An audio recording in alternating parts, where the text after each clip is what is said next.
Hello and welcome to WGTC Radio, the official podcast of entertainment website We Got This Covered. I'm Jonathan Lack. And I am Sean Chapman. And we are here in sort of an abbreviated form this week to talk about some stuff. I did not have time to finish Grand Theft Auto 5. We'll talk about that a little later. Had a super busy week, and that's a fucking long game. Yeah, it is. And we'll talk about that in a little bit.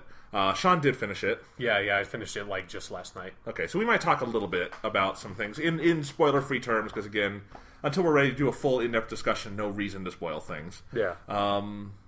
Other things we will not be talking about. No, we're not talking about the Breaking Bad finale. Sean, I haven't seen it. Sean hasn't seen it. That should not say Sean doesn't like or watch Breaking Bad. Yeah, I don't watch, other than Doctor Who, I don't watch TV shows episode by episode. So I can't wait till it comes out on Netflix this season, and then I'm just going to watch all of them. Because I've seen the first 4. I'm just going to watch those again, and then finish it with the 5th season. And this was a great 5th season. If you do want to hear me talk about the finale and all the other episodes from this Season 5B. I wrote about all of them. My review of Felina, the finale, went up last night. Had a lot to say about it. I thought it was a great finale. Most people did. It was nice to see something that I think... Because I've avoided everything in fear of seeing anything about it. So I didn't even know if anyone liked it or not. All I'll say about it, and this is completely spoiler free, is that people I think there were varying degrees of how people liked it. From it was good to it was great. But there was none of that sort of vitriol around the Lost finale. Not Lost. Yeah, or The Sopranos or something. Or Mass Effect 3. And what's super interesting about it to me is that everybody likes it to those varying degrees for vastly different reasons. And that fascinates me. The reasons I liked it, I have not seen anybody else echo. And I think that's really interesting. So, kind of like how when we talked about Mass Effect 3, Sean and I arrived at the same ending of the game, but for totally different reasons. Yeah. So maybe one day when Sean finishes Breaking Bad, we could talk about that a little bit. Yeah, sure. Yeah, I'm excited to. Yeah, and it should finish that show. It should be out on Netflix in November because that's when they're putting it out on DVD. Cool. So I like that they're not wasting time. Yeah, because they got these last episodes. They're not waiting until next July to put them out. Yeah. And if you haven't seen the complete series packaging, it's pretty awesome. It's one of the barrels that they melt people in, and you get the discs in. I'm disappointed that when you open your complete series barrel, it doesn't just all this red ooze doesn't come out, and then you have to reach in and your discs are in a plastic bag. How awesome would that be? That wouldn't actually be awesome. It's a funny idea, but think about it practically. Just be oh fuck! Now I have this barrel full of red goop that I have to get rid of now somehow. You would film yourself pouring it down the toilet like in episode 3 of Breaking Bad and flushing it. But it would be without the crippling PTSD that Jesse develops. All right. So those are things we're not talking about, really. Except for the fact that we just talked about them. A little bit. Things we are talking about is, let's see. We're going to do a little news. Steam's announcements from last week finished, so let's talk about... There's definitely some interesting stuff. Yeah. We're going to talk a little bit about some PS4 stuff, which may spin into a little sort of mini discussion topic, some Persona news. Yeah, the important thing. Yeah. The what I would consider to be the topic of the hour anytime something Persona comes up is the most important thing. Yes, I mean, and we're all preparing for our, Sean and I, our trip we're taking in November to go see Persona 3 in Japan, the movie, right? Yeah. Because that would be a practical thing to do on a Friday. Yeah. We were both, still taking, going to school here in Boulder. Fuck it, let's just go. I was going to cite the money thing. I sure as shit don't have the money to go to Japan. It's I could if I, sold a bunch of shit. Theoretically, I think you both, you could go to Japan if you, decided to ruin your life to go to Japan. We would both sell our places of residence, and then when we get back on Monday, it'd be well, fuck, what do we do now? But it wouldn't matter, because we would have seen Persona 3, the movie #1, Spring of Birth. Yes.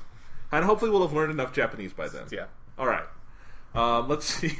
Let's start, Sean. Let's talk a little bit briefly before we get into stuff. GTA 5. Yes. Before we get into new stuff. You finished the game. So, what's sort of your overall impressions in a spoiler-free sense now that you finished it and have perspective? Yeah, it's actually kind of weird because I really, really like GTA 5, but ultimately I think GTA 5 is a really good story for the sort of action movie story that they're going for, but it's ultimately I don't think the story ends up being anywhere near as ambitious as what GTA 4 was tried to do, and so in that aspect I think I actually like the story of GTA 4 even with all of its problems more than GTA 5 just because GTA 4 tried to do so much more than GTA 5 ultimately does, but that's not to say that the story in GTA 5 is bad or that it doesn't say interesting things. It's just not I don't know, like, I didn't get, like, this great, like, you know, like, I was, like, sad after I finished GTA 4 because it's like, that game is just depressing at the end. And it's like, GTA 5 didn't, the ending never elicited, like, this, like, really, like, deep emotional thing in me. It was just, like, kind of like after you'd finished watching Die Hard. It's like, that was fucking awesome, but it's not like, oh, my life is ruined for the next week because I just, like, experienced this great thing. And see, for me, it's no contest. I think GTA 4 is just a flat-out better campaign. I think Red Dead is a vastly better campaign. I am pretty down on the campaign where I am. Like, and I'll tell you why. Yeah. And I haven't finished it, and it's... And like, where are you at? Like, just like... I think I've got probably 15 missions left.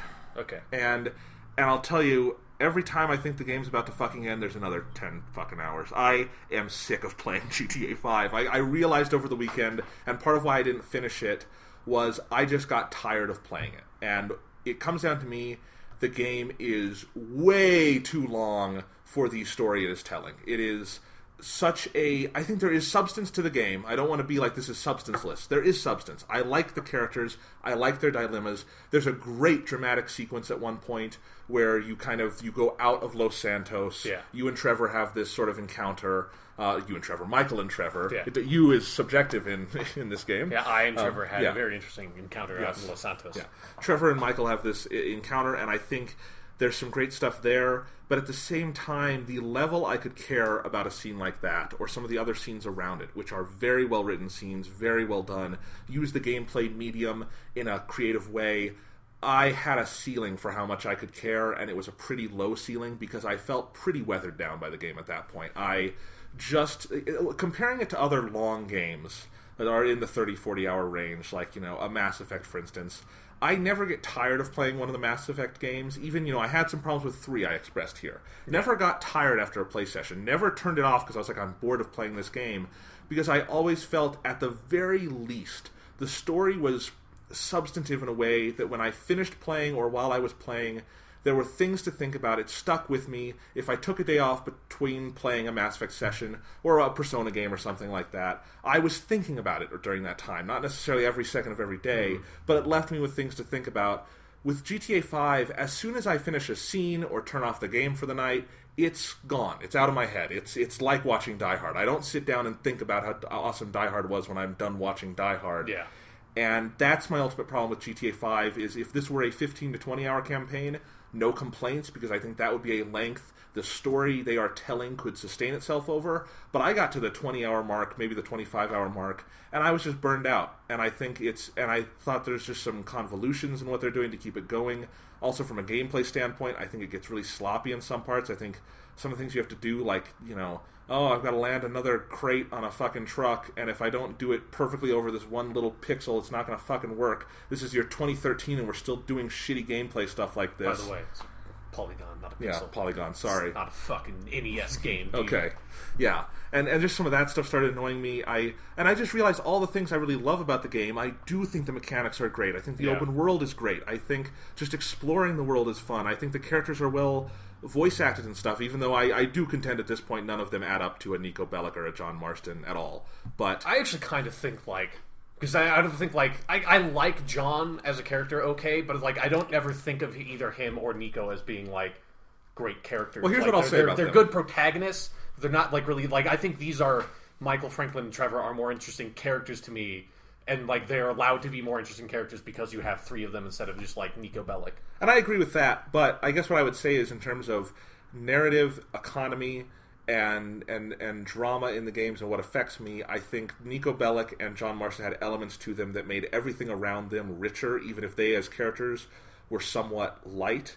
I thought they just had a way about them that made the rest of the story, it elevated the rest of the story because of the specific things they were going through and how they brought out things in the supporting cast. I don't think the supporting cast is hugely interesting in GTA 5. I think it really is about those 3 characters. And I think occasionally they bring out interesting things in each other. But again, the game is so long, at a certain point, it's the same beats over and over, especially with Michael and Trevor. And even when they get to a turning point, and there's a lot of things also I feel like the game doesn't follow up on so far. A lot of character motivations I don't understand, like when there are multiple heists where you get to the end and you get no money and the characters don't do anything about that, and it seems so vastly out of character to me, and I don't know why they aren't reacting in the way Well, I mean, because at that point, like, they have no power. No, there's a scene where they definitely have power and they do nothing. Yeah, but like the consequences of them like taking that sort of action at that point would be like disastrous to them. I'm talking about the Devon stuff at the end, where you get all the cars for Devon.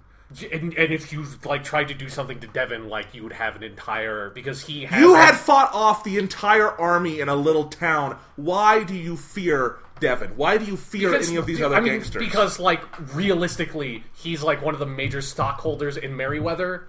And if, like, you killed him, like, the entire organization of Merryweather... And I didn't get that connection between him and Merryweather, I mean, that's how he's introduced. Okay. So, like, if you killed him, you'd have tanks and, like, you'd have a, like, private military fucking contractor just coming after you, so... And again, we fought them all off, so I don't know... I mean, you know, it's a fucking video game. Like, that's, like, true of, like, John Marston in Red Dead Redemption or Nico Bellic in GTA 4 have the same problem of, like, me as the player...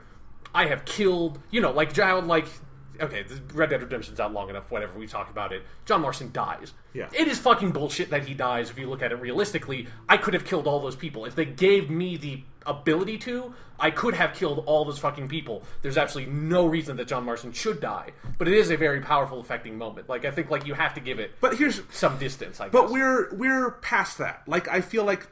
I don't think we are. In many ways, Red Dead had all these jumps from GTA 4, and I think narratively GTA 5 has very few jumps to me from either of those games. I think, from a campaign standpoint, I think the mechanics are better often, although they aren't as improved as I would like them to be in some points. I actually do like the shooting parts of Red Dead more, in part because I think the level design is better.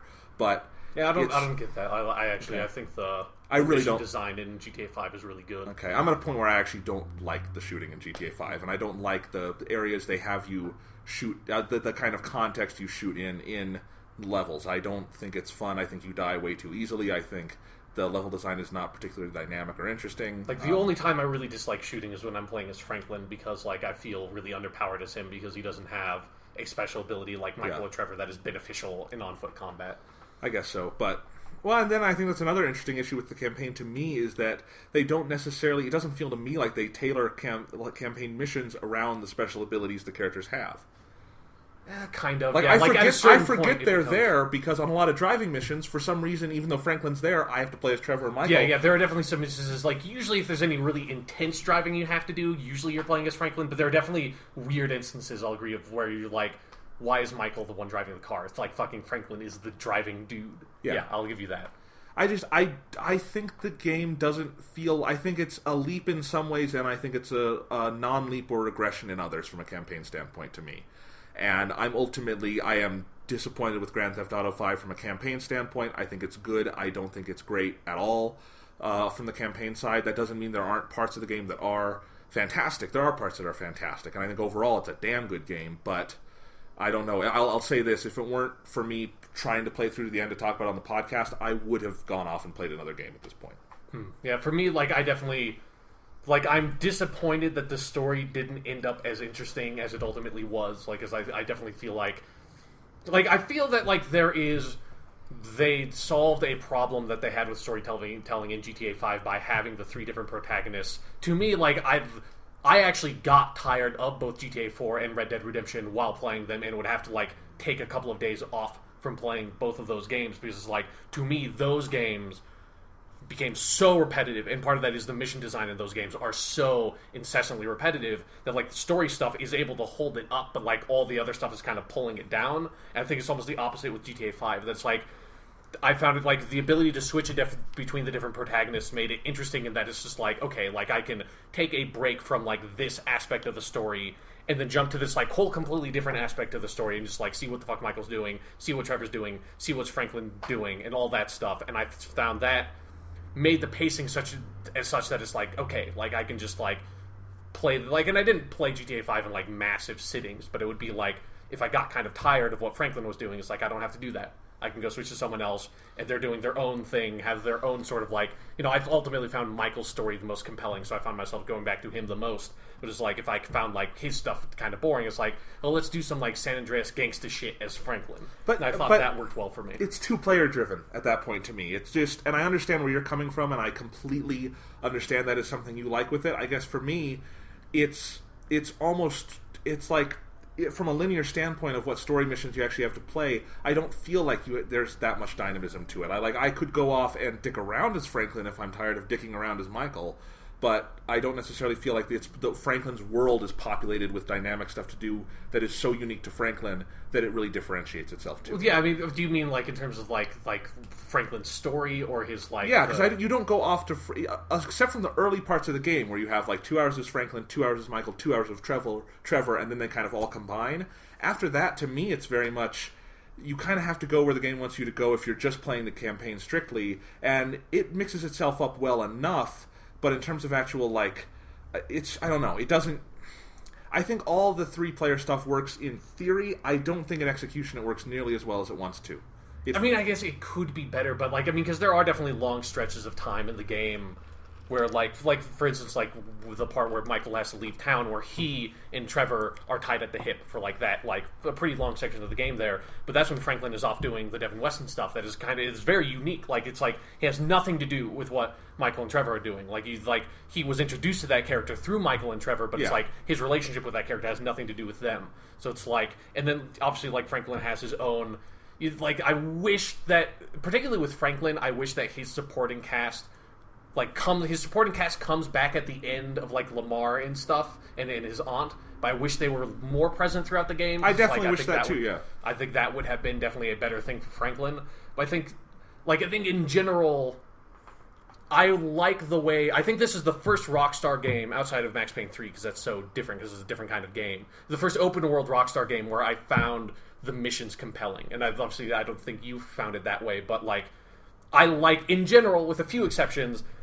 I think these are well-designed, interesting missions that all feel really unique. Like, I didn't feel like, GTA 4, every other mission is drive to this place, kill one dude, and drive somewhere else, and that's your fucking mission. Like, that's half of the missions in that goddamn game. And Red Dead Redemption is a very similar problem, whereas GTA 5, a lot of it is like, okay, like now you have missions where you're in fucking submarines, missions where you're in helicopters, you're in boats, you're in cars. And then like kind of mixing all the three, and you've got like side sniping missions. You've got missions where you could be sniping, or you could be driving, or you could be using the rocket launchers, like Trevor. Like the mission design is really, really well utilized in concert with the three like protagonist mechanic.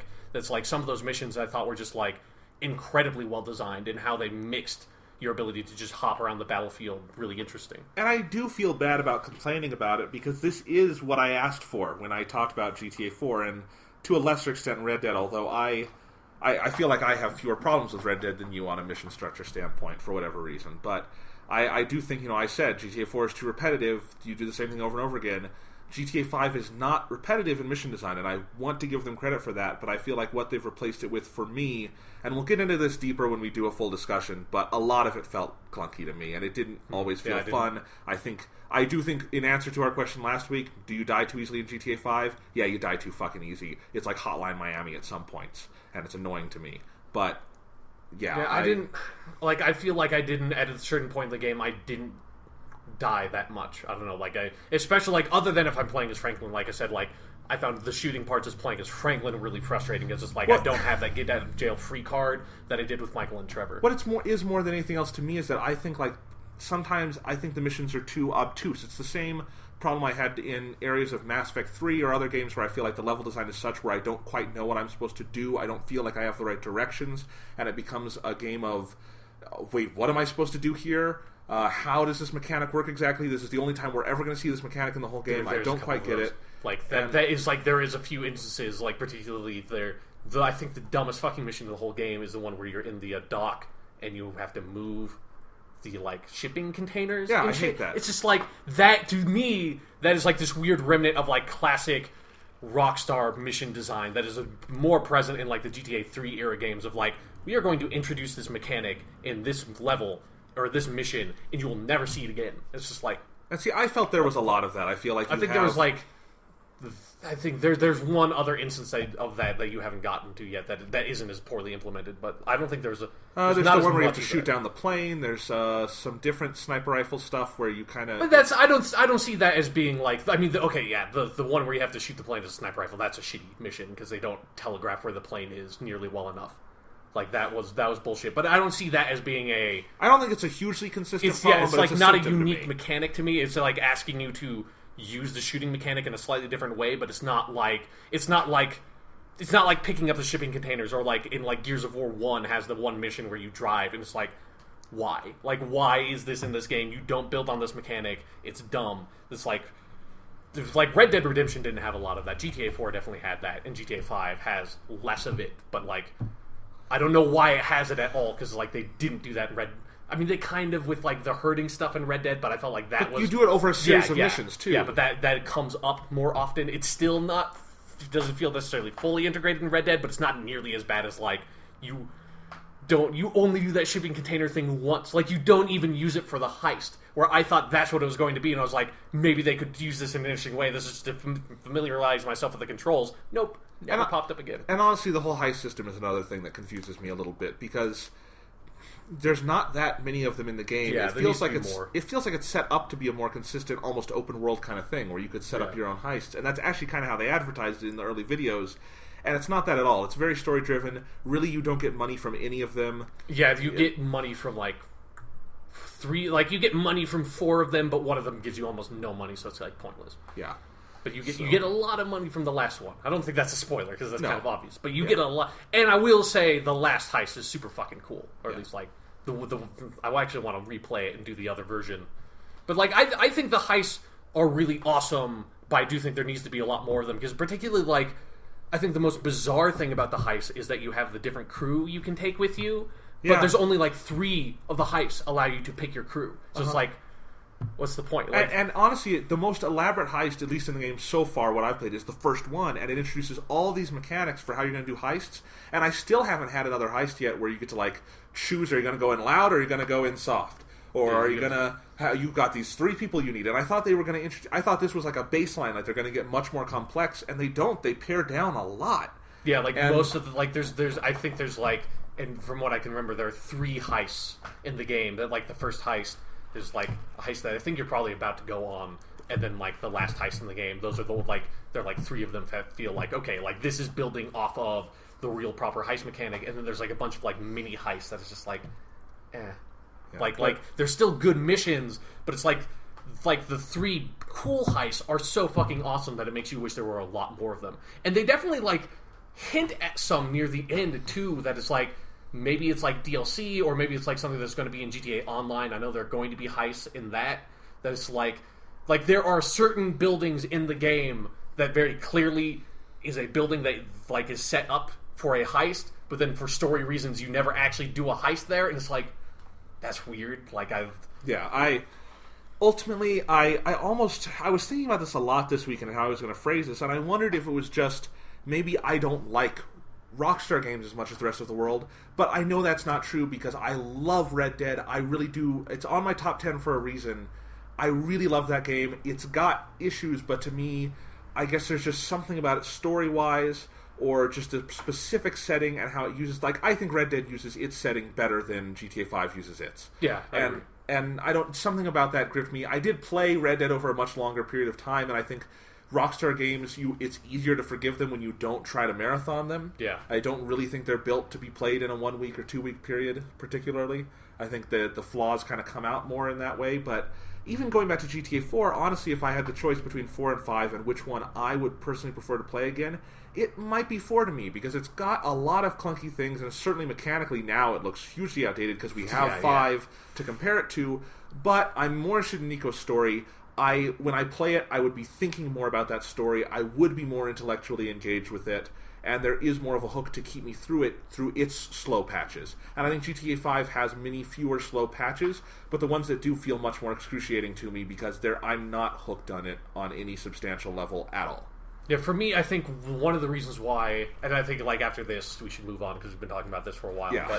but with GTA 5, I think like for me, one of the things that I like so much about the game is that I did really enjoy the missions, but I also think in terms of like a GTA game, like Red Dead has its like own thing going on, but in terms of like Grand Theft Auto games, GTA 5 is by far to me the most fun one to just be in and just sort of like mess around. And I agree like with there's that. so much content in the game that, like, to me the most interesting content in the game aside from the heists is just like random shit that I ran into. Like, you know, I like the last podcast I told that whole story of all these random events that I ran into that just piled on top of one another. And I haven't had another one that was quite so perfect as that, because that was just like an amazing coincidence. But I've definitely had like these like bizarre, amazing moments of like just having so much fun as Trevor, like doing this one mission where you have to destroy like these like for sale signs to like manipulate property value stuff. And it's like, as I do that, I accidentally bashed a woman in the face with a baseball bat because she was standing right next to the for sale sign,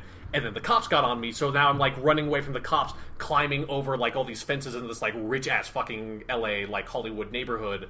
It's like this really just fun, emergent, dynamic, just like gameplay scenario that has just occurred. I think GTA 5 is full of those, and I found those mostly to be the most compelling thing. And so it's like I'm kind of two minds about GTA 5, because it's like I really enjoy the game part of it a lot more than any of the other open world Rockstar games. With like maybe like Red Dead, that like I said kind of has its own thing going on because it has so many different mechanics and its own setting. But in terms of Grand Theft Auto games, like this one plays the best and has the best world and best activities by far. But its story, like I like the story in San Andreas more than the story in GTA 5. Like I love the characters, and I think there are a lot of interesting stuff, and I don't dislike the story in GTA 5, but it doesn't.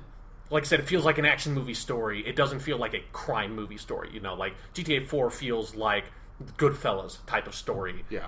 And this feels like Die Hard, like I said. So. And I agree with all that. Like, I do think I have no complaints whatsoever about the open world gameplay, about all the things you encounter. That's all amazing. I had a fun story with there's just a magical experience in GTA 5 where I didn't know during that portion where you're just Michael and Trevor up in the desert that if you go down to not Liberty City, to Los Santos, that they're going to fuck you up. Yeah. And I went down there to try to buy this airplane hangar. So I'm by the airport. The guys are coming. The cops are coming on me because I fired a shot. And so the only place I had to go, because I was bottlenecked, was into the airport. Yeah. And so I'm running through. I'm getting shot. I try to go up to one plane, and it's one that I can't access. And I'm like, really fuck, I'm going to die. And I died like 5 times before, so I'm like, I don't want to die. So I see one other plane that's a little further away, and it's a little smaller. And I'm like, maybe I can get to that. So I'm running. I kind of take some cover, get some guys out, keep going. I am down to the absolute minimal amount of health you can have. I get grazed. I'm going to fucking die. But I get in this thing. They're still shooting at me. As I climb in, like a shot misses me like by a hair, like an action movie moment. I'm in this giant plane. I've never flown one this big before. And I take off. And it's like, and I'm wearing actually my PlayStation headphones, so it sounds like I'm in a plane, like just roaring. And I'm like, oh god. And then I fly away and go hide it up in the desert. And that was, I love that kind of stuff. Yeah, like that is the stuff to me. Like I've had very similar scenarios. It's just like, to me, that is by far the most fun part of GTA 5, and it's why I'm excited for GTA Online to come out in a couple of days, just to like be able to like I like the idea of having my own character to be able to build up in my own way, and like just like have like all this dynamic new content for that character to be able to complete. It's like I almost don't even give a shit about like playing that with other people. It's just like it's another way to just play the open world of GTA, and that's what I'm looking for. So it's like I'm curious to see if that's going to be really fucking awesome. But. Yep. All right. Well, we'll talk more GTA 5 next week probably. Let's talk about some other stuff, Sean. All right. Steam. Yes. Let's recap. Last week, Steam said they're going to make 3 big announcements related to the home experience.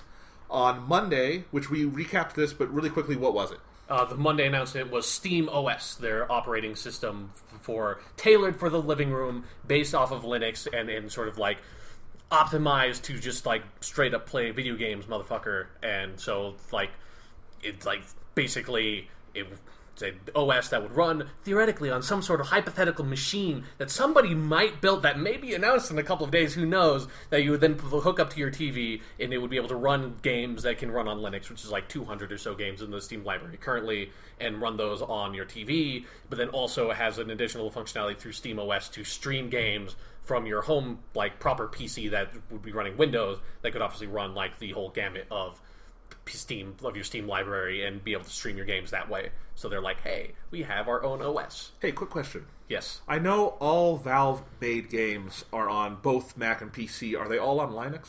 Probably. Maybe I don't know about like Half-Life 1. I'm pretty sure like Team Fortress 2 and Half-Life 2, like probably the Source Engine games for sure would be. Okay. I don't know about like their like Gold Engine games. Yeah. Because I know Half-Life 1 only came to Mac earlier this year. Yeah, and I was really surprised when I heard Half-Life 1 came to Mac, because I like never expected that, because that game was made in fucking 98. It runs great. It's surprising. Anyway, okay, so Wednesday, Yes. they announced Steam machines. Yes. Tell us about it, Sean. So basically, that is a machine you would buy. Like, this was the one that had like the least detail because It was really weird. Because like this is stuff that's going to come through with like partnerships with manufacturers and stuff. But basically, the Steam machine is the device that is going to be running SteamOS. Like, obviously, you'll be able to download SteamOS onto your computer too, and like that's probably going to have to like be how you do the streaming stuff, I imagine, at some point. But like this would be a dedicated Steam device that is running SteamOS that you would buy, that you'd put onto your TV, hook into your TV, and that's, you know, it's the point of the SteamOS is the fucking Steam box. It's the hardware that runs the OS that you'd use in your living room. And like I said, like there's very little detail, and like I said, like they said we're making partnerships with manufacturers. Like this is stuff that they were talking about a year ago before they talked about SteamOS at all, as sort of like, we're thinking about making like small computers that you would buy for your living room and they would run Steam and stuff. And they didn't go into detail there. They're really still not going into detail here. Like everything you know about what the Steam box can do is what was revealed in the SteamOS announcement, basically. And this is just confirming that there is going to be dedicated hardware running this stuff that you will be able to go out and buy at a store at some point in time. Like, this is not something we're expecting you to like load onto your desktop computer and then bring your desktop computer to your PC or something, or to your TV and plug it in that way. Right, and we do know their own prototype. They're saying like the one they're going to do this beta thing with 300 users, and their own prototype is, you know, it's going to be upgradable. It's going to, you know, you can swap things out. The idea behind the Steam machines is that there'll be varying prices, models, you know, with different power. So they're not just making one Steam box that is optimized for everything. Yeah. It's going to be, you know, like a gaming PC you can buy depending on what your personal needs are. Mm-hmm. So that's kind of interesting, but yeah, it's... Yeah, but like, wait till, like, who knows what the fuck they're actually going to be priced at. Like, I have no idea. Who knows and how powerful they're going to be and stuff. I wonder what it's going to be like, because I almost feel like, from what they said, it sounds like, boy, we could have like 30 Steam boxes out there, or we could have 5, and either way it's going to be mildly confusing, and it feels like this doesn't necessarily feel like, and this isn't a bad thing, I'm just saying it doesn't necessarily feel like this is a pitch to the console market, it's a pitch to the PC market. I mean, it's like one of the weird things about all this Steam stuff is at some point you question like who is going to use this stuff. But yeah. But then 2 days later on Friday, they made their final announcement. That was not Half-Life 3. Like, everyone was like, it's going to be Half-Life 3, and it's like, no, of course it's not. Like, they basically said at the end of the Steam box announcement that it's like, the next one's going to be about controlling video games, because we're going to have a controller for this thing. And they're probably going to have USB ports, so you will, I'm fucking positive, be able to use like Xbox controllers and PS4 controllers and stuff on the Steam boxes when they release. But Valve was like, hey, motherfucker, we're going to make our own controller. And so on Friday, they released a torrent of information. This is probably actually the announcement that had the most information in it. Yeah. And it's their fucking Steam controller. And they released some pictures that if you're listening to this podcast, and you can right now, I highly recommend it. If you have not seen the screenshots, go look at them. I'll put it up talk about them. If you go to We Got This Covered, I'll make it the main picture for the episode. Yeah, that's a good idea. But yes. I was positive for 2 or 3 days that all the pictures of this controller were taken from behind. That looks like the controller is backwards. Yes. Yeah. No, it's not. The controller is not backwards in that picture, Jonathan. It is... I'll give them this. It is a radical rethinking of the home controller. Yeah, it is a new ass kind of controller, and it's a thing. It's so different that like I have no like neither of us can say at all whether or not it's going to be a good controller. Oh yeah, we haven't used it. But just looking at it, it looks like the worst fucking thing ever. Like It looks so. It's kind of like the Nintendo 2DS in a way of just like, this looks so bad. Like logically, I know I shouldn't be making like these sorts of judgments on it, but it just looks so terrible. Like it looks uncontrollable. Like I don't understand how this is supposed to be any sort of improvement on anything. Yeah. Basically, its biggest change is that in place of, you know, your traditional analog sticks, it's too bigger than a normal analog stick area. It looks like touch pads, kind of. They're concave. Concave. They're not conclaves. Conclave. They're not. They're voting for the Pope. Yeah, they're conclaves. Yeah. So they've got little tiny like habitats there. Conclaves. The Vatican will be using Steam controllers to select the new Pope. Yeah. Yeah, but they're concave touchpads with like 3 different ridges, and then there's a lot of talk of haptic feedback, which basically they have electromagnetic vibration or rumble instead of just like normal rumble is you basically just have a big weight like a weight that's weighted on one side in your controller, and then it spins around, and that's what makes the controller rumble. This one, I don't remember what all the how it physically works, but they use electromagnets, and that's supposed to be awesome or something. And then the haptic feedback is basically it kind of resists you in some way. So I guess that's sort of supposed to give you some sense of where your neutral position is, because that seems like the weirdest one, particularly for the left joystick is not having anything sort of bringing you back to a stop, just the neutral zero movement position, not having that seems just really fucking bizarre to me. I can see that with the aiming with a mouse sort of style. I can kind of see that. It seems still intellectually seems weird with your thumb. Yeah, we should say that the touchpad thing seems fucking bizarre to me. Well, and we'll say the specific design ethos behind this is that they wanted to more closely replicate the keyboard and mouse experience. Yeah, it is definitely, they're saying, and that's why I made sure to state that the Steam boxes will be able to use traditional gamepads that you'd be able to use on a PC anyways. So these controllers are meant to be used to play what would traditionally be a PC only game, like an RTS or maybe an FPS, depending on how particular you are about controlling a first person shooter. And bringing that controller interface and trying to make it compatible somehow with the living room, because obviously getting some sort of weird lap desk or something with a keyboard and mouse is just that's not a great way to control the game either. So yeah, I agree with everything you said about the touchpads. The thing that actually kind of confuses me the most is the placement of the face buttons. It looks super awkward to go from, especially because it's not just you have your finger on an analog stick and when you leave it, it'll go back to a neutral position. You have to be touching, the touching will be all the controls, but then if you need to press A or whatever their equivalent is, you have to go into the middle of the controller. It's A, B, X, and Y. Oh, it is? Okay. The buttons. I think it's funny that it's yeah. They didn't try to do... It's almost maybe they should have tried to give them different names, because even just calling them A, B, X, and Y just makes me think of the diamond formation of fucking buttons that has been there since the Super Nintendo, So it's why did you even call them A, B, X, and Y? Because I have no idea in what scenario. Because for those who can't see the image, basically you have the two big round touchpad areas on the either side of the controller, above the handles, and then in the middle, the very middle, there's a little touchscreen, and then on the four corners of the touchscreen are the buttons. So it's the top left corner is A or whatever, and the top right corner is B, and so on. And so it's I don't know how you touch them when you're playing. It looks it's so bizarre to me that you have half of the face buttons on one side and half of the face buttons on the other, because that means for just saying the left ones are A and B, you'd have to take off your thumb from the left touchpad to press A or B, and if you're doing X and Y, you'd have to take off your thumb from the right touchpad. So it's to press half of the face buttons, you'd have to stop moving the game, assuming that you're using the left touchpad to move. And it's that's really fucking... because no game... That, almost eliminates, half the uses for that button in my head for, 90% of every game. Because it's who wants to touch a fucking face button that you take your finger off the movement for? Yeah, no matter what kind of game you're playing, typically on a, PlayStation or Xbox controller, sort of those classic controller designs, your left thumb will always be moving that analog stick. Yeah, the only time you take it off is to press back or to manipulate the D-pad, which is generally also would be used for movement or quick select weapons. Right, and usually when you use a D-pad, it's in a situation where you don't have to be moving with that analog stick. And then the right stick doesn't always need to be moved, and that's why you can free that thumb up for using those face buttons. Yeah, and I mean, there's a very there's a very good logic to Nintendo hit it right with the SNES controller, and there's a reason why that is still our basis for gamepads. But it's but with this, one of the interesting things about it is that it's the only controller that is, other than maybe the Atari, no, not even the Atari controller because it has the one button, but it's the only controller that is perfectly symmetrical. So they basically said, this is going to, if you're left-handed, A-okay, dude, because the controller is basically the exact same for you.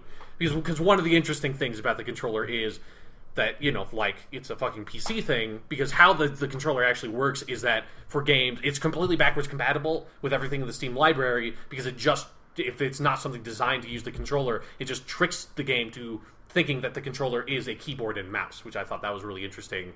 And so you can, kind of if you're trying to use an emulator or something and you use, an external program to map the buttons on a controller to the game, it's kind of like that, where you configure the buttons however you want. So, and then they would even have, they said, on their Steam community page, you would be able to sort of trade config files that would be like button configurations for different games. So it's if I wanted to play fucking Half-Life 1, it's like obviously Half-Life 1 was not made with this controller in mind. The game's not going to know what you want the settings to be for the controller.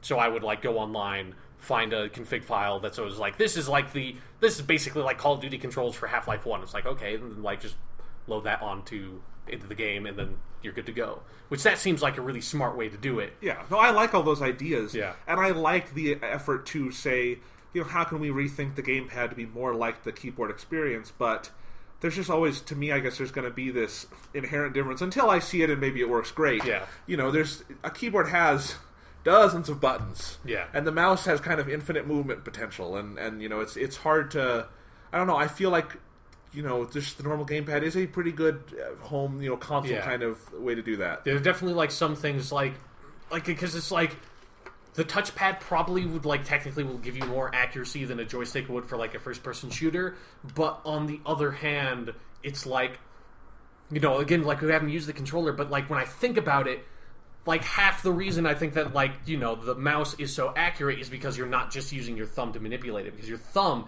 itself is not extremely accurate in that way. Like having your whole like arm moving the mouse is like gives you such precise control over it that it's like I don't like, and it can't like it's hard to say without actually using it, but like intellectually it doesn't seem like that would actually give you like the accuracy you're really looking for. Like it would certainly not give you the accuracy that a mouse would. Right. And again, I just have to say, it looks like there's something on the other side of this controller they're not showing us, because when I look at it, the way the grips work is that they come like up. Yeah, they come like the back of a controller does, honestly. Yeah. So if you hold your Xbox controller, you'll realize that your palms go flat on the front, because those just kind of curve down. They're flat. The sides do. Same with the PS3. Same, with GameCube, like anything like that. Yeah, almost every controller ever. Right. That has like a handle aspect to the design. But if you turn it around and try to hold it that way, then it would kind of curve out, because it has to curve down on the other side for your palms to go flat. So your palms would kind of be like held up, and you would have to angle your thumbs down. It's really, and that's what the Steam controller looks like. So it looks really uncomfortable to hold unless you're supposed to like angle your palms in. But it's a very different way of holding. Yeah, it looks really bizarre. And then one like other important aspect of the controller is that it has the standard sort of like shoulder buttons and triggers. But then it also has two buttons that are sort of like where your like middle and like ring fingers would be on the controller. That on the handles.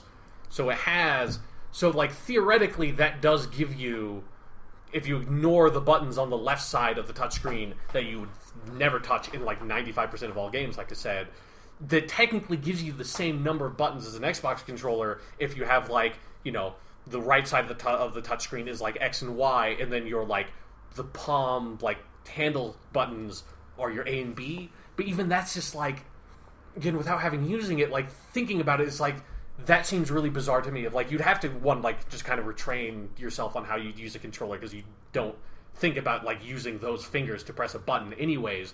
But it's also like, I don't have this problem a lot, but I know a lot of people who have the problem of like they grip their controller too hard when the game gets too intense, and like a lot of people that manifests in they end up accidentally pressing in on the thumbsticks, which like fucks them up, and like so they'll end up accidentally meleeing in Call of Duty. I have several friends that happens to all the time when they get stressed out playing a game. I can only imagine that it would be 1,000 times worse with buttons that are on where you rest your fingers on the handles of the controller. Yeah. If you're someone who your hand tenses up while you play games, I'd imagine you'd be hitting those buttons constantly. Yeah. So that seems weird in its own way to me. Uh-huh.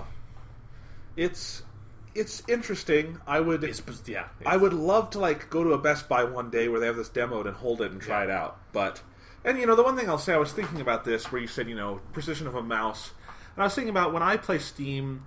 Often I just do it from my laptop where I have the Apple touchpad, which is a great touchpad, and it's actually surprisingly accurate for playing first-person shooters. I can totally get headshots and everything. But even then, I don't use my thumb on that. And I feel like my index fingers and my middle fingers are much more precise there. And so while the touchpad on the Steam controller could be precise in the same way, using the thumbs, especially in a circular fashion in a smaller area, I just don't know. Yeah. And like I think like there's like the touch screen in the middle is kind of like the PS4 touch screen, that it's depressible, so it's a button in and of itself. And like that was, is it an actual screen like that shows stuff? Yeah. Okay. Like so, like I think they said in the announcement like that you'd be able to sort of like cycle through specific commands on that middle touchscreen and like depress it. That's cool. Like, I like that. Yeah, that's kind of cool. But it was also like, I think the problem is that like with the, like just thinking about it intellectually, there are like the two genres of games that don't that like if you're a hardcore PC gamer that do not work for you with controllers are first-person shooters because the mouse is way more accurate and you're not going to want to go back to that if you're not used to using a joystick. And like I imagine this would like it would be the same thing basically as far as like retraining yourself on how you use it to use your thumb to play a first-person shooter. But then like RTS is by far the like genre of and okay, there's also simulation games, but like fucking ignore those because you're set up if you're doing like a PC like flight sim is already going to be crazy with joysticks and like fucking all that shit. But like if you're ignoring all that crazy realm of gaming, the RTS is like the quintessential. You can only play this game on a PC because you need a fucking keyboard and you need a mouse because it's like you need tons of commands at your fingertips in order to play an RTS like multiplayer game to be able to play it competitively and be able to play it comfortably. And it's like if you want to play StarCraft, you need to have a huge amount of accuracy with the mouse to be able to click on everything you want to click and be able to click it incredibly quickly. That's like the other like main part is that like with a mouse you can move the cursor from all the way across the screen with like the greatest of ease and land exactly where you want, and then you can also move like a couple of meters on the screen and be exactly where you want if you're good at manipulating the mouse. With a joystick, that's like impossible because you don't have that like great range of movement with like a joystick. You press as far on the joystick as you can, and it goes at that speed. That speed is going to be either way too slow for what you want to do, or it's going to be way too fast. Like you can't get that precision that you get on a mouse. It's like that's not going to solve that problem. That controller, like it just can't. So it's like I don't know how the fuck you'd play an RTS using that. Like just thinking about it, that seems completely impossible to me. Like I can't imagine how you would ever manage like hotkeying different like units of like different groups of units and stuff, and doing like all the different like having like A being like the action hotkey for action for like attack something, and like A when you're selected on the barracks is the action hotkey for like making a marine, or F would be for the fire bat. Like there's so many contextual commands in like a StarCraft game that it's like there's no fucking way that controller would ever be able to address that. So at some point, it's just like it seems like it's an inferior control experience for both like the PC games and for the console games, because it's like also I can't ever imagine playing like Grand Theft Auto 5 on that or Assassin's Creed that you have like where the face buttons are incredibly important in how that game's designed and how you play it. Right. And this does not have that. The face buttons the way you're used to, and it's like it just wouldn't match up. Yeah. And then also fighting games. Oh, no. If you ever thought playing a fighting like Street Fighter 2 was impossible on like an Xbox controller, oh my god, this thing doesn't even have a D-pad. It's like, I don't even know how you do a fucking like Shoryuken on that controller. So. I actually think you just mentioned a D-pad. That's another thing that I think is one of the most disorienting, is that, I've been playing a lot of PS3 lately for the last couple months. I've just been playing my PS3. And one of the things I love about that controller, and one of the things I really like about the design ethos of it, is that the D-pad it's a great D-pad. Yeah. It's really prominent, and I like using the D-pad in games. I think it's like me too. It's one of the, especially like the Vita, like reminded me, and then also then going and playing all those PS3 games of like D-pads are great. Yep. Like for using menus, and particularly like playing a lot of like Persona or Final Fantasy. It's like there's nothing better than like you just get that like instant, immediate, accurate control over just like going down and scrolling through menus like incredibly quickly. It's a great feeling. I love good D-pads. Yep, it's actually one of the reasons I'm glad I'm playing GTA 5 on my PS3 because it's very D-pad heavy and I like having it right there. It's really weird playing it on the 360 because the right on the D-pad is like. Is there like a button of like contextual command, like whatever situation you're in, that like there's no button for the situation you press right on the D-pad? That's so fucking weird on an Xbox controller. Yep. And it feels very natural on the PS3. Yeah, I can imagine. Yeah. So, and I think that's actually, it speaks to how both the PS4 and the Xbox One have made efforts to improve their D-pads. Xbox obviously had more room to go on that. Yeah. And the PS3 was fine, and then they didn't need to improve it, but they clearly have. It looks like they have, I'm excited to see how they've redesigned it. But yeah, D-pads, that's one of those sort of old-timey video game elements that is still very, very important. And I wouldn't want to say goodbye to it. Yeah, me neither. Like it's... It replicates kind of like the WASD kind of home key. Like you've got that 4 keys, and that's kind of your base station. Yeah, it's definitely like I've like this controller is probably also going to be like insanely expensive. Like just with all the shit that's in it, it's probably going to be like $100 or something. It's like I would imagine $100 is as cheap as this controller is going to get. That sucks because I want to get this controller. Even though there's almost no way I'm going to get a Steam box because I don't even have like a good gaming PC to be able to stream the games to a Steam box. Anyways, it's like I would want to get this controller for like $30 or something just to use it. Like I want to use this so bad because it seems so fucking crazy that I want to know how it works. And it seems conceptually awesome to me just in how crazy it is. Like I have no confidence that it's actually good because there's another thing with like everyone's talking about like, oh, it's Valve, we should trust Valve, like look at how great a track record Valve has. And it's like Valve is a great software company, but they have never made hardware before, so it's like I have no idea if this is going to be good. I have no idea if like their Steam box shit is going to be good. I have no idea if the Steam OS is going to be good because even I like Steam as a digital like delivery platform, but it is nowhere near perfect, and there are like lots and lots of things that I wish Steam would improve on. Well, Steam is that also they don't make really any effort to improve on it because they have no like real competition. Well, Steam is also an app. It's not it's not an OS. They've never made an OS. We don't know. Yeah, so it's like you shouldn't just be like.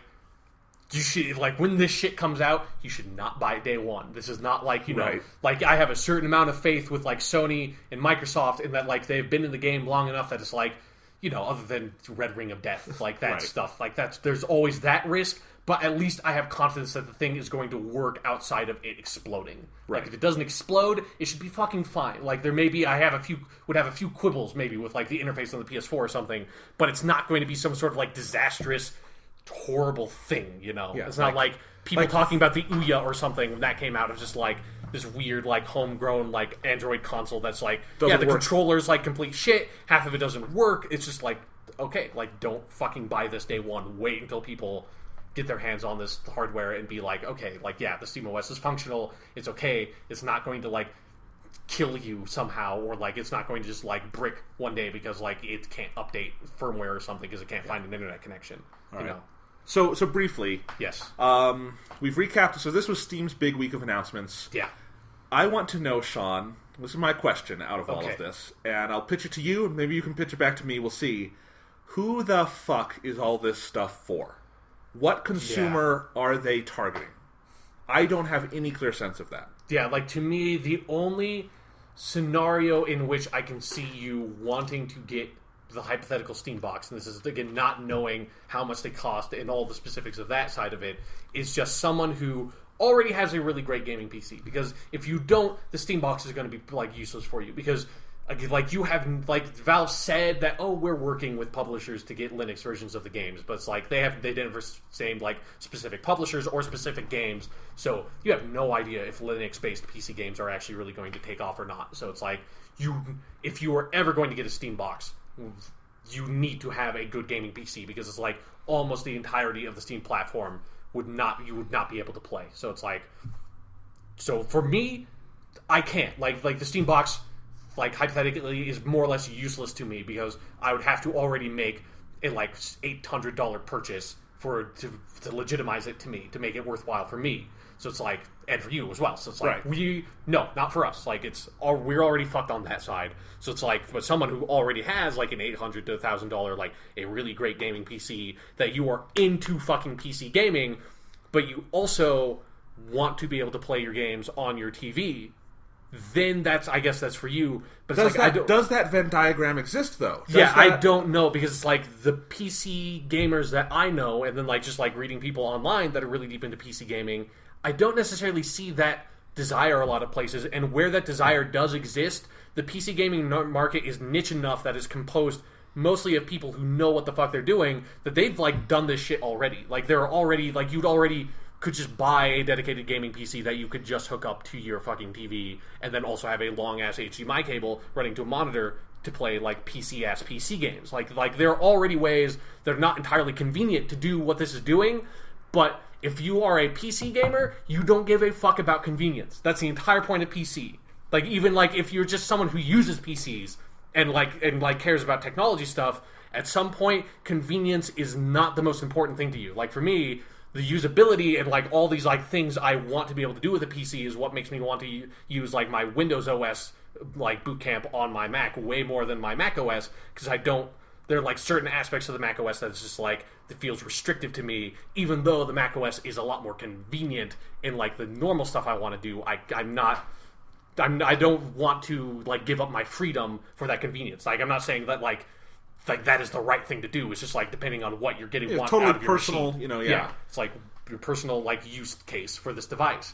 So it's like if you're, and that's like one of the reasons why I'm primarily like a console gamer, is that for most of the time I don't want to deal with PC gaming bullshit. I only do when it's like I have no other option. So it's like if I want to play StarCraft, I have to deal with PC gaming bullshit. I don't want to. I hate playing games on PC. I really do. It is the hugest pain in the ass in the fucking world to try to get games to run on a PC and to run how you want it to. And it's like, it's so terrible. I hate it. It's awful. It's a terrible user experience. But it's like you have no other fucking choice, so you just kind of have to do it. It's like I would never play a console game on PC. It's like I don't give a shit that's like I'm technically better at playing first-person shooters using a mouse. I could give a fuck. I'm just going to play my fucking... If I want to play Call of Duty, I'd play it on console 1,000 times more than I ever would play it on PC, because it's like that's so much more comfortable, so much more convenient. And so here's the issue. Yeah. If you are one of those people, though, who loves PC enough to go through all that rigmarole, do you then want the Steam box convenient, sit there, use this weird controller instead of my keyboard and mouse that I've invested thousands of dollars in? I don't know. I don't know. And I think that there are, obviously, there will be some. I don't think there's going to be a lot. Like, I don't expect this thing to actually do all that well. Like this whole, like, Steam living room experience. Like, I just don't see a large enough use case for it, and I don't expect all this stuff to be cheap enough to... Like, if the Steam box was like the Vita TV, you know, like the Vita TV is $100 when that comes out in America. Like, depending on like what my living situation is at the time when it does come out, I will seriously consider getting a Vita TV, because like it's $100 purchase that is small enough that it's like fucking whatever, that it has enough usability that it's like sure. But like a Steam box theoretically could be like $300 to $400 on like the cheapest end that would just run like modern games on like medium settings, and then would eventually become obsolete, and you'd have to upgrade it, because that's the other hassle. And then it's like, but since you have to already have a proper gaming PC, all of a sudden you have two pieces of hardware that, like, if you wanted to run games natively off of your Steam box, because, you know, the other thing is we have no idea how well that game streaming is going to work in the first place, because if that stuff has any noticeable latency whatsoever, this thing is dead out of the fucking water, because this crowd would never... Like, this is a crowd of people that there are, like, large sections of the PC gaming audience that find playing games under 120 frames per second intolerable. They cannot deal with it because they're so used to buying $2,000 PCs that can run games at like insane frame rates that it's like any frame drop, it's like, fuck you, I'm not playing your game, optimize your piece of shit game, motherfuckers. It's like, that's that kind of audience you're dealing with. Any latency, they are going to tear you apart. So it's like, so if you wanted to run like games off the Steam box that there wouldn't be that like stream latency, you'd have to upgrade that thing and make that thing comparable to your already existing gaming PC. It just seems like a huge money sink that doesn't have like a really useful use case for me. That's like, I would just play the games on the fucking PC at some point. Like that's my perspective. So I don't personally see this at all. So yeah, and I agree, and I think. The other thing I wanted to say, you mentioned earlier, you're talking about, you know, how, you know, currently in lieu of a Steam box, you could just, you know, do the thing where you hook it up to your TV, your PC. Yeah. That's becoming a non-issue at this point, because pretty much I recently bought a new computer, and I went through the process of, I very seriously considered buying a PC. So I looked at all modern PC laptop models and a couple of desktop models, and I also am very familiar with current Mac models. It's very tough to find a computer, it's cheap or expensive, that does not have HDMI out and makes it super easy to use. Yeah. It is no effort whatsoever for me to take my MacBook Pro, hook it into my TV, I can use my wireless keyboard and mouse to play, I could hook up my Xbox controller. Yeah. It's very easy, and, you know, it may be mildly less convenient than the Steam box, but maybe more convenient, who knows, because I'm not streaming my game, it's wired, you know? Yeah. And it's sort of like a thing of, like, depending on like the setup of your house and stuff, like where your PC is in relation to your TV, it's like it could totally behoove you to just get like straight up get a 20-foot long HDMI cable and run that motherfucker over to your TV, you know? Yeah, absolutely. So interesting case. Let's move on to something else, just because we have about 40 minutes left that we can record. I have to run and do something. But while we're on console stuff, I want to do a little discussion on... There was an interesting piece of PS4 news today. Let's see. So they were talking about... let's see. It was Sony UK's Fergal Gara. I don't know how to say his name. I hope that was close. Probably not. Yeah. He was talking about Killzone Shadowfall, and he kind of... This is... I don't know how accurate this is. This was an offhand comment. Probably rounding up or down or something. We'll see. But he said that he believed that Killzone Shadowfall is about 50 gigabytes for download. Yeah. And obviously this is the big first-person title launching with the PS4. And it's an interesting case study because the PS4 will have everything available download day one, same as the Xbox One and all that. And obviously PS3 has everything day one digital now. And we have been seeing bigger and bigger download sizes, probably maxing out around 25 gigs for a really big game right now. I think Ni no Kuni was 23 to download, for instance. But that's JRPG, so that's like... Right. That's a big fucking game. Yeah. And as referenced, GTA 5, which I did digitally, kind of as a case study, I kind of wanted to research this almost, so I could talk about it with more authority. Bit you in the fucking ass. Bit me in the fucking ass a little, but, had no way to know that beforehand. Let's see. But yeah, so that was about 17 gigs, and obviously GTA 5 is a very big game. Yeah. And I think we were all assuming as we get into the next generation, games are going to get bigger, but I thought it was going to be a little more gradual than this. Yeah. Because 50, just as reference, 50 gigabytes is the capacity of a dual-layer Blu-ray disc, which is the standard... home physical media right now is a dual layer Blu-ray disc, so 50 gigs. So if you buy that game physically, it's using that whole disc, and if you buy it digitally, it's going to use 1/10 of your hard drive. That's in the box, and probably like 1/9 when you take out the OS it's running on and all that. So this is really interesting. What do you think about this? See, it is something that like.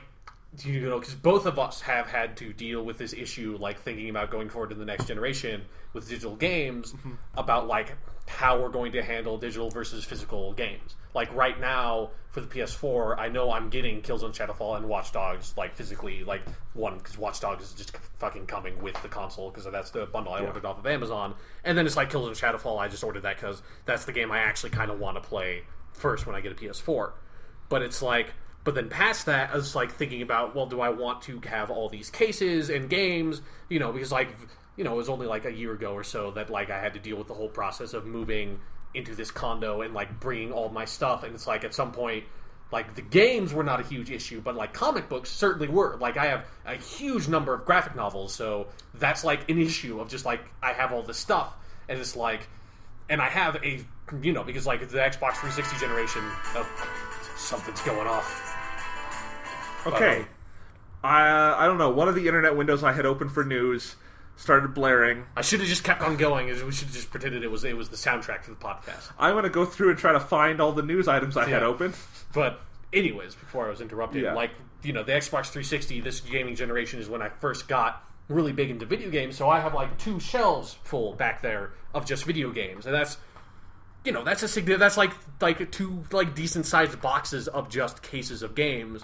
That like going forward, just like with PS4, that's going to like double like 5 years from now, like the number of video games I have up there. If like I keep collecting them this way, and so that is a serious concern for me. And then also there's the whole I don't give a shit about changing discs. Like it's not a big deal to me because it's like this kind of game. I fucking have had GTA 5 in there for the past 2 weeks. Like there's never a big issue for me of like the games that like I have. In the console are just games I'm going to be playing fucking for like a week or two. I don't give like for the way I play games, change discs is not going to be an issue for me, so I know that. I recognize for other people that is a cool idea to be able to just run everything off the hard drive. But like for me, that's not a big deal. And then it's like knowing this now of like that this is the size of the files that the games are going to have, I don't think I'm going to go digital for my like big retail games. Obviously like I'll still be buying a lot of digital games in terms of like the retail or the indie stuff that's only going to be digital, and that'll be cool because that is the kind of game that is like I wouldn't want to ever have to go through the hassle of putting in a disc for a game that's like 2 hours long, Right. Like I wouldn't want to put in a disc for Gone Home, and it's like okay, like I played that in my like afternoon lunch break, and now like or even I'll say this for a indie game that you play for more than 2 hours, like Minecraft is a great example. Yeah, I love having that digitally. Back to. Yeah, because Minecraft is one where in the middle of playing a bigger game, maybe I need a break and I'll go chip away at some blocks. And then obviously the other thing is that, having PlayStation Plus, I mean, they're going to get a significant number of digital games over the years just through that service. But then that, on the other hand, presents this other weird issue of that I've basically more or less decided, like I said, that I'm going to go physical for PS4 unless something drastically changes in how I consume games and like my lifestyle.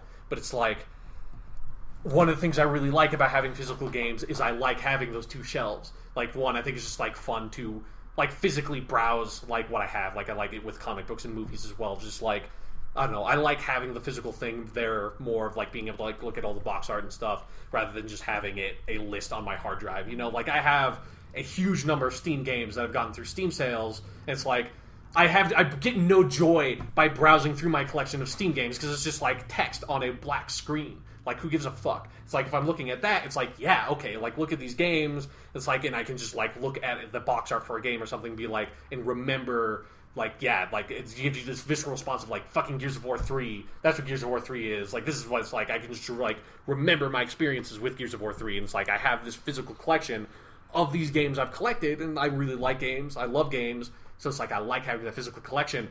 And it's almost making me intellectually resentful of getting free shit from PlayStation Plus, because now, like, I already have this problem with Xbox 360 where I have a number of games that I bought on demand because it was just more convenient to do so at some point. So, like, Burnout Paradise is a game I own digitally, not physically. I love that fucking game. It's like, I wish I just had that game. I want to have that game on my shelf, but I don't. Like, same thing with Dead Rising 1 and 2. It's like, I want to have those games on my shelves, but I just have them digitally. Now, with PlayStation Plus, like, I'm moving into that horrible future of getting shit basically for free, but, like, God, like, if I get, like, what if, like, one of my favorite games I've ever played ends up being this digital-only title? Would I then feel compelled to just buy the physical version anyways? Like, fucking maybe. I don't know. It's a weird thing, because I have a pseudo-collector mentality on video games that it's like, it's weird. It's fucking weird for me. And I understand where you're coming from, because I do have that collector mentality on movies and music. Yeah. And I don't necessarily have it on games, but I see where you're coming from. And my stance is I had kind of gone back and forth on, am I going to get these games physically, digitally, what's the best? And I'd kind of decided, roughly penciled in, no like 100%, but I thought PS4 comes out, I think I'm going to go all digital just because I really like the system they have in place for it. I just invested in a new router at my house and reworked my modem where it is, kind of moved it near my entertainment center, got this router that's very much a base station, so I've got my PS3 wired right in. It's lightning fucking fast. I love it. And I was going to do the same thing for the PS4. And I just thought maybe doing digitally will be really cool and fun, and I kind of like the idea of everything being there in one kind of cloud collection. Yeah. Can pull it up and down. I like how Steam organizes things, for instance, and I think it would be fun to have that on the PS4 also. I just, I kind of like the idea of the convenience. I don't have a problem swapping out discs, but I do like the idea of just being able to go into any game without any, sort of extra step or layer to it. And I am out of space in my house for storing boxes. I'm just out of space. Yes, I've been to your house. That's true. Yeah, I have a lot of movies, and I have about 3 shelves of games. And, I could get rid of the GameCube/Wii shelf. Yeah, like I should say, I have a lot more games. I just left, right. I only have the Xbox up here, so it's like all my original Xbox and GameCube games are just at home. Yeah. So I could have, 5 shelves. And I love the idea of displaying games, and I like game boxes, and they're kind of fun. But at the same time, I've also been thinking a lot about how I think the entire physical experience with games, though, is so diminished at this point because you don't get manuals anymore. Most of the boxes are those ones where they cut out half the plastic and it feels super flimsy. PS3 does not do that. I like that. Xbox, though, most of the games you buy now are very flimsy plastic boxes. Yeah. I don't really have a problem with that. It doesn't seem as special anymore. So I was okay with the idea of going all digital. The Killzone thing, I should say, it's not a problem the game is 50 gigs. I understand why I'm not saying it's like, oh, this is terrible the game is 50 gigs. But it makes it damn inconvenient for me to, I don't want to download a 50 gig file. I don't want to have, how quickly would you run out of fucking space? I will probably one day get a terabyte drive for that PS4, but I don't want to have to. On day one, yeah. Yeah, a week into owning the fucking thing. Right, that's kind of my thought on it, too. That's the big thing. And while I think I could do that 50 gig download in a reasonable amount of time with my new router and everything, certainly day one I expect the servers will be a little sluggish. Yeah. Who knows? And Killzone Shadowfall was one I was kind of planning on doing day one. I feel like if I wanted to do it day one, I would have to get it physically. Yeah. And that's not a problem, but, I feel like I'm going to have to either go all one way or the other, because it would be weird to have half your digital collection. Yeah, like I said, it's so weird, because I kind of have that with Xbox. I have a lot more physical games, but I have probably like a dozen or so games I only own digitally. It's just like So who knows? And it's just it's a tough case. I still really like the idea of going all digital. I love that my Vita, I own nothing for it but the Vita, and everything that's not on there I can get down from the cloud super easily, and you can kind of just see your whole collection. And it's not perfect on the Vita because there isn't a place you can just go to on the Vita and say, here are my Vita games, but you will be able to do that on the PS4, and I love that idea. And so we'll see, and it's a tough case. This is an interesting preview of what we're going to have to deal with. Yeah. And obviously, one day in the future, a 50 gigabyte file will be nothing. We'll talk about that like it was 50 megabytes one day. But we're not there yet. Yeah. It's and yes, because these consoles are shipping with 500 gigabyte hard drives, which is generous, but is nowhere near generous enough for the files of this is like getting the launch Xbox 360 that had a 12 gigabyte hard drive. That was the only model the 360 had at launch, and even then, that was nothing. Of course, there wasn't as much stuff for you to put on your hard drive back then, but it still filled up fucking quick, especially if you play Oblivion, where there were huge save files. It's 12 gigabytes is nothing. Yeah. Back then, 500 gigabytes is next to nothing now. Yeah, and I did go through the process recently of upgrading my PS3 hard drive, which was 120, which, boy, it's so weird to think. When I bought that PS3 with 120 gigs, that seemed like the biggest hard drive in the world. Yeah. That seemed so crazy that I could buy this PS3 for a reasonable amount, and I had that because I'd just gone through the rigmarole of buying a $200 100 gigabyte hard drive for my Xbox. Yeah. And then at a certain point, I'm like, well, I can't fit any more on my PS3. So I did the thing where I bought the 500 gig hard drive, put it in. It was super easy, really nice. And I like that with the PS4, you can buy, and 3, you can buy any internal hard drive you want, any laptop drive. They're pretty cheap now. Doing the 1 terabyte is not a huge problem, but I thought it was one I was going to have to do maybe 2 years down the line. Exactly, yeah. And I think I'm going to have to do it sooner rather than later.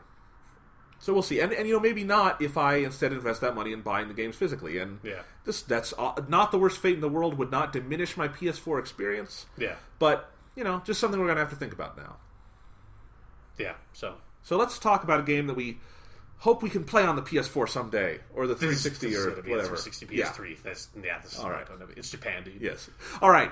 Persona, Sean. There's Persona news. Yes, there fucking is. Now we can talk about something fucking real. Enough of this Steam Grand Theft Auto bullshit. Let's talk about an actual fucking video game. Yes. Persona. Recap. Okay. On WGTC Radio, number 60 from. I'm glad you remember the number because I fucking never can. I just looked it up. Okay. From August 19th. 2013, we did a big episode, talked about Persona 3, both of our favorite game of all time. Yes. We talked about it for a long time. Emotions were shared. And then at the end, we talked, or maybe earlier than that, somewhere in that episode, we talked about how there was some news about a possible Persona 4 sequel coming out, or Persona 4 Arena sequel coming out in Japan. And Sean had some theories on how it might work in with Persona 3, maybe Persona 5. Yeah. And we have more news. Yes. So just a brief recap if you don't want to go back and listen to those episodes. Persona 4 Arena is a fighting game sequel it's a fighting video game that is a sequel to the game Persona 4, which is an RPG, and that brings together characters from Persona 3 and Persona 4 and tells a new story, progressing the overarching story from those two games into the future. So that's what Persona 4 Arena is. Great fucking game, amazing goddamn story. Highly recommend it if you're someone who has played Persona 3 and Persona 4, because there are huge spoilers for Persona 3, particularly in that game, and then obviously the presence of certain characters and stuff spoils other things for Persona 4. But so yeah, Persona 4 Arena, fucking awesome. Love that game. Then a couple of months ago in Japan, in Akihabara, which is sort of their nerd central, I guess is one way to describe it, they had arcades where they had location tests for what they were really ambiguous on what the fuck this thing was. It was an updated version of Persona 4 Arena that had two new characters that were Yukari from Persona 3 and Junpei, also from Persona 3. And there were some new backgrounds, and all the existing characters were updated. There were shadow versions of the existing characters that changed the mechanics a little bit if you played as them. Just that sort of just dropped in the arcades. No, Atlas didn't really say anything about it. All these video game companies or video game outlets like IGN and stuff were asking them, hey, what the fuck is this thing? Because it's there's not everybody really loves Persona, but the people that do have played Persona games fucking love those Persona games. So we have to cater to that niche audience somewhat. So they asked them about it. Atlas was there are presently no plans for any of this stuff in America, which is the line that you were always going to say. And so all the fucking news outlets said, this is just an arcade-only update. It's not coming to America because nobody in those news outlets use their fucking brains. But the actual fans, like myself and the good people on the internet, were like, there's all the extra shit in this game is of such that there is no possible way this is not a sequel to Persona 4 Arena, that it's going to get some sort of home console release, that's sure as shit going to come out over here. And lo and behold, a couple of days ago, a trailer comes out online for the greatest name in any video game ever. This is Persona 4, the Ultimax Ultra Suplex Hold. Say it again. Persona 4, the Ultimax Ultra Suplex Motherfucking Hold. That is the name for the Persona 4 Arena sequel that takes place after Persona 4 Arena, that brings in both Yukari and Junpei teaming up with the fucking investigation team to go help out the Persona 3 characters that were in Persona 4 Arena. And there's some new crazy, like, anime redhead dude with, like, a scar and swords called, like, Sho Minazuki. Yeah, Sho Minazuki, who is a brand new character who looks, he's the fucking villain of the game, presumably. And fuck yeah, dude. Fuck yeah. This is awesome. The trailer is fucking great. If you haven't watched the trailer, you should watch the fucking trailer, because at the end, you hear the Japanese announcer dude from Persona 4 Arena say, Persona 4, the Ultimax Ultra Suplex Hold. I'm gonna find it. Yeah, you should find it. And, yeah. I think I went past it. Probably.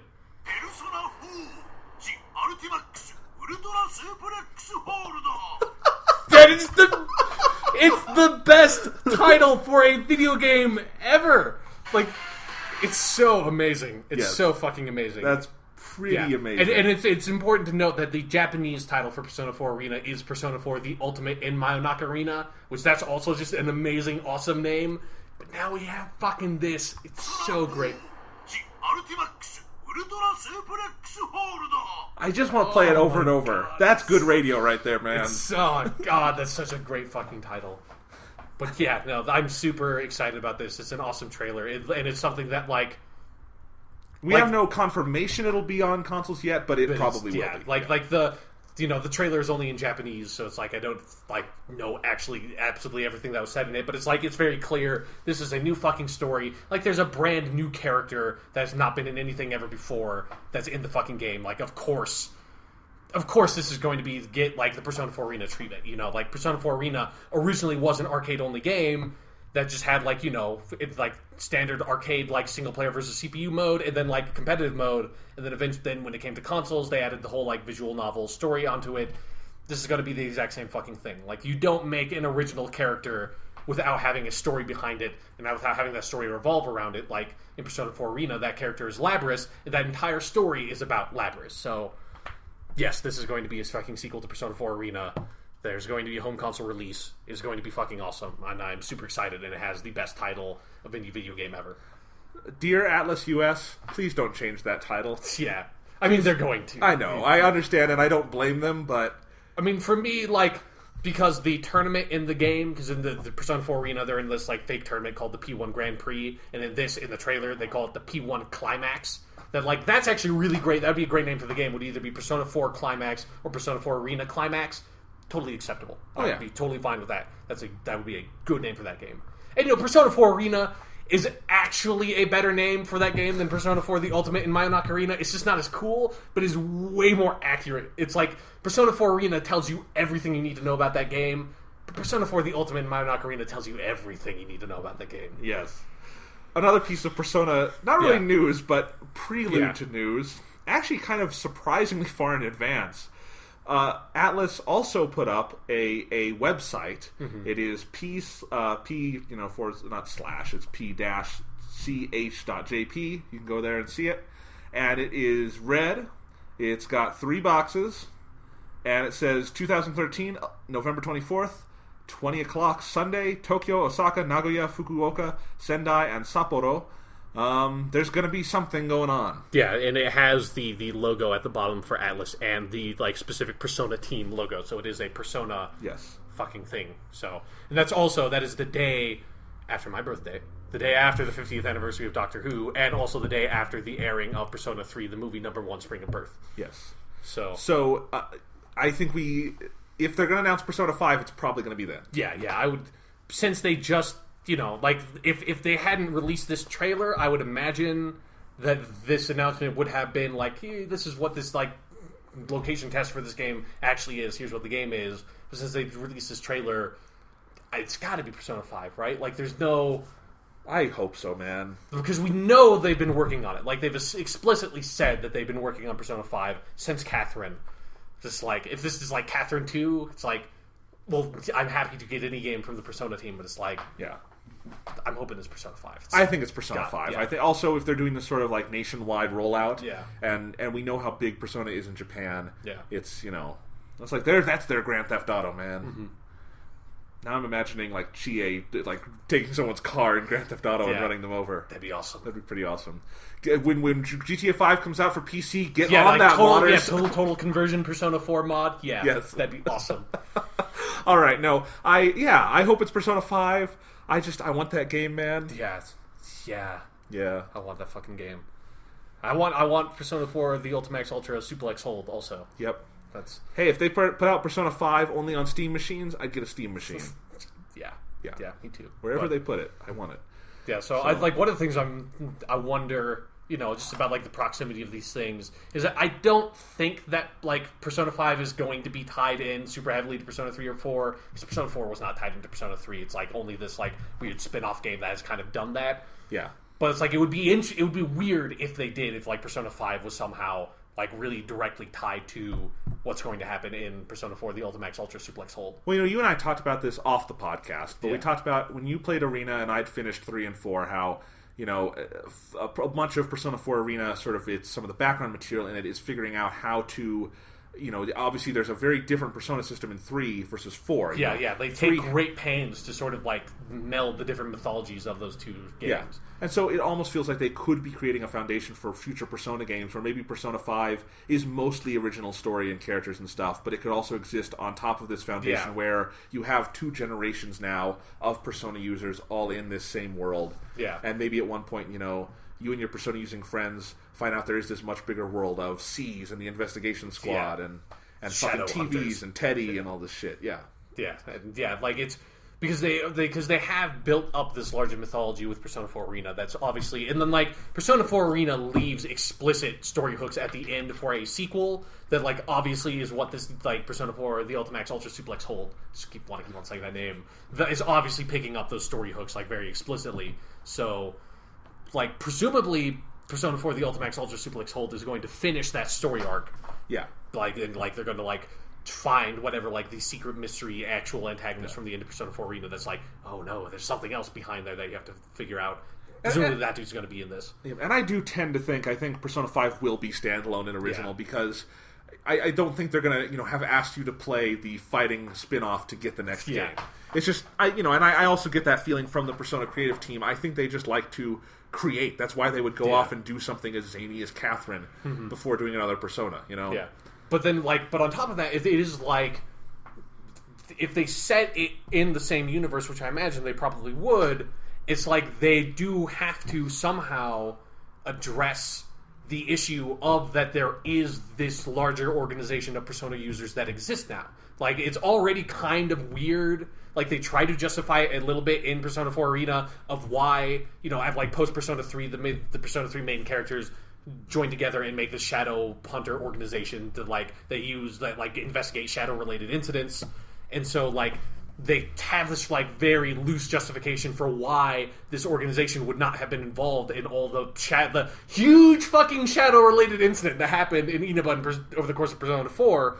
And like the Persona 3 characters obviously come in and Persona 4 Arena meet up with the Persona 4 characters. They kind of like make friends.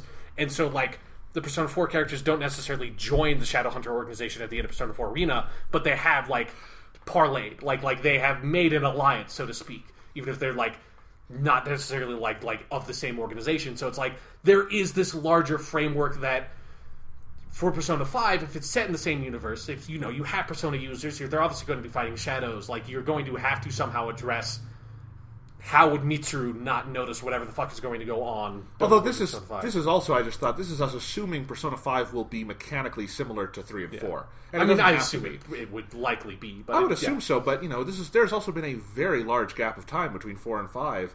And but not like the hugest. Like, it seems larger than it is because Persona 4 came out in 2008. It's only 5 years. It seems longer because Persona 4 is a PS2 game, but it's the same amount of time as from GTA 5 to GTA 4, actually. Well, yeah, but Persona 3 if it comes out this year. But Persona 3 and 4, all I'm saying, existed 2 years apart. And before Persona 3, it was like, 6 or 7 between 2 and maybe even less but Persona 2 was not made by the Persona team. Okay. It was not made by the same guys who made Persona 3 and 4. No, There was some, like Shoji Meguro, the composer, made the Persona 2 music, or was like the lead composer, but I can't remember his name, but like the game director and the art director were different. Right. And they're like, those are the 3 dudes who like are the backbone of Persona team, I suppose. Right. In any case, however it comes to us, I just want more Persona. Yeah. And I want the movie. I want the fighting games. Yeah, I want it all. And it's like and it's like I want to finish GTA 5 so I can go play Persona 4 Arena. Yeah. All this stuff. Persona 4 Arena is real fucking good. I wish I could have the story content from Arena on my Vita, so while I'm sitting in biology class, I could just do that. That would be awesome. I wish they would just release the story mode for Persona 4 Arena as just a straight up visual novel, because they could. Some of the stories would seem kind of weird in like specific areas without the fights, but it's like show a cutscene. But the important parts of the story, like the really significant parts, would be just fine.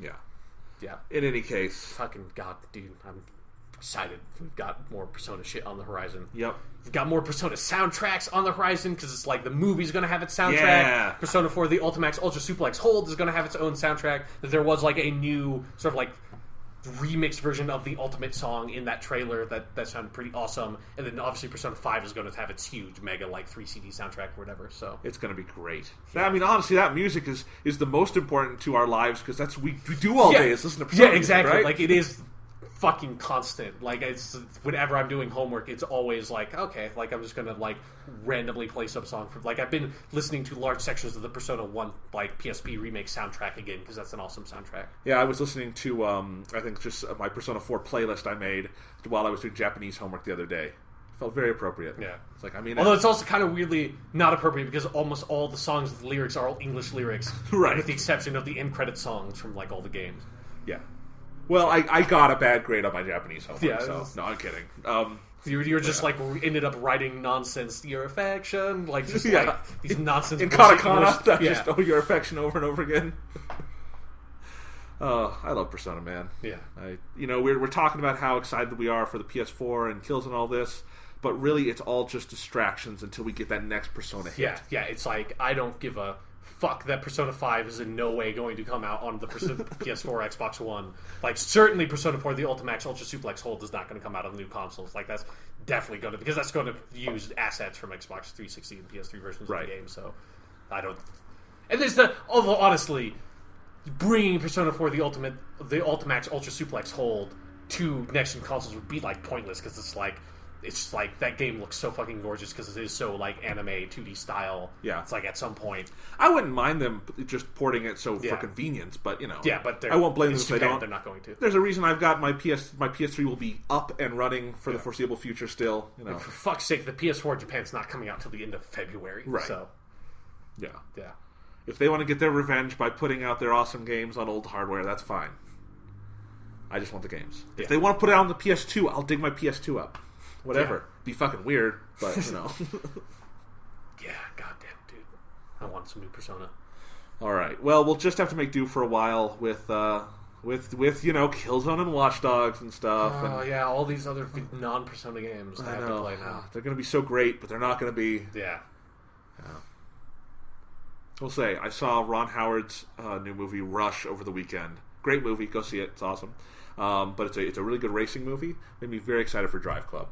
Just because it's like, I want some next gen racing, man. I want some that. Fucking team based racing, motherfucker. Yeah, whatever that. I still don't know what that means.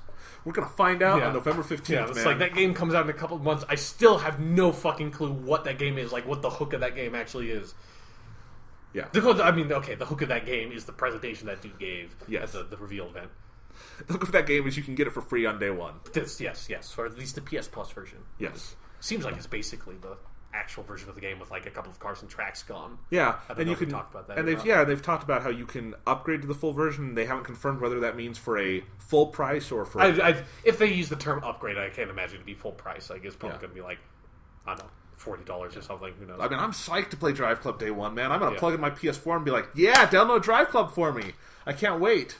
Like, I don't know, I'm almost, like I said, like with the whole, like, digital, physical thing, I'm almost resentful of it, because I want to, like, that dude, his presentation made me so passionate about Drive Club, because he's so passionate about Drive Club, that I want to do the Persona 4 The Golden thing with this game. I want to just get that disc, and put that disc in the PS4, and then never put anything else in there. And it's like, that's it. It's a Drive Club machine first and foremost, and if I get other stuff, so be it. But it's like, this disc drive is occupied, motherfucker. I will be legitimately heartbroken if Drive Club is bad and Yeah. doesn't live up to the hype. That'll be just We'll crushing. always have that press conference, though. Yes. We'll always have that. Doesn't matter. It's on the internet now. I still just a couple of weeks ago I watched that video again because it's like it makes me so happy whenever because That anyone on Earth could be so yeah. Yeah, it's so great. All right. Well, we're running out of relevancy here.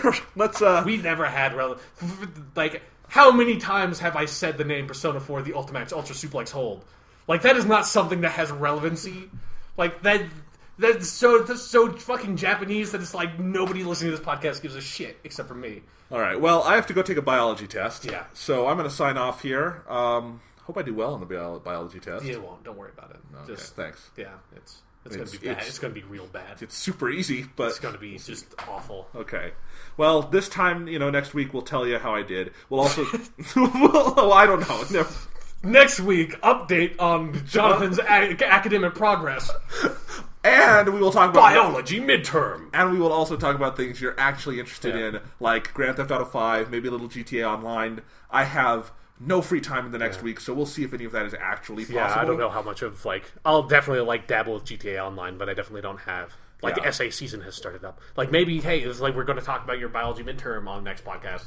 I can talk about my essay comparing T.S. Eliot's The Wasteland with Ezra Pound's Le Portrait d'une Femme. So What is your thesis, Sean? I don't need to get into that right now, but it's basically that Portrait d'une Femme is like it's very misogynistic, but is looking at women from this very intellectual point of view, whereas The Wasteland is also very misogynistic, but is it's looking at women from a more kind of physical, sexual point of view with this more love aspect and sort of this very cultural aspect. So I want to take all the examples of women in The Wasteland that sort of deals with that side of it, and then sort of use Portrait d'une Femme as a lens to look at them. So yeah, it's going to be a good essay, I think.